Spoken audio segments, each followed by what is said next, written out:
কিরি করে হ্যাঁ দিয়ে গাড়ি চালাইতেছি লিখিতে ট্রেন করতেছে। আর এদিকে নোবেলের সাথে তোমাদের পরিচয় করাই দিব। আর এই হচ্ছে পুচকু, যাকে আমার খুবই পছন্দ হয়েছে, যাকে আমি কিনতে যাইও কিনতে পারিনি। সো গাইস, আজকে তোমাদেরকে আমি নিয়ে যাবো হচ্ছে বিল্লু রাজ্যে। তোমাদের অনেক বিলাইয়ের সাথে পরিচয় হবে, টম অ্যান্ড জেরির সাথে দেখা হবে, ঠিক আছে? তো দেখতে থাকো। বন্ধুরা দেখতে পাচ্ছ দুইটা বিলাই, একটা আমার দিকে পাশা ঘুরে আসছে। কিরে ভাই, তুই আমার দিকে পাশা ঘুরে রাখছিস কেন? দেখতে এত খারাপ।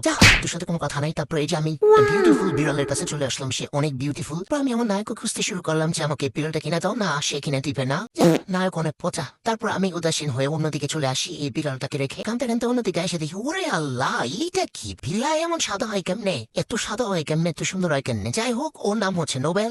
ও আমার হাতে টিস্যুটা নেওয়ার জন্য খুবই পাগল হয়েছিল, অস্থির হয়েছিল। সে খুব শান্তশিষ্ট একটা ছেলে, খুবই ভদ্র।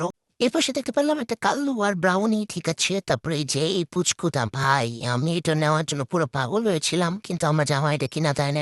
আমি এটা কোলে নিয়ে বসেছিলাম যে আমি যাবো না, এটা সরা তুই আমার কিছু কিনা দিবি না? তুই এমন জায়গায় নিয়ে যাবি কিছু নিয়ে যায় লোভ দাস কিনা দেয় না দেখে আমি বলতেছি যে আমি তেহারি খামো, আমার খিদে লাগছে, আমি খামো। পরে খাইতে নিয়ে গেছে, তো আমরা চলে যাই নানা ভাইয়ের হোটেলে। সেখান থেকে আমরা তেহারি খাইয়া তারপরে বাসার দিকে রওনা দিই। বাসার দিকে রওনা দেওয়ার সময় দেখি অটো না তেরিং বিরিং করতেছি। খিরে ভাই, অটো তেরিং বিরিং করে পরে দেখি কি শালা ফুটে এক হাতে অটো চালাইতেছে। এই লিগে তো অটো খালি এদিকে দিচ্ছে। এই শালাই নিয়ে গাত নেশা করে আসছে।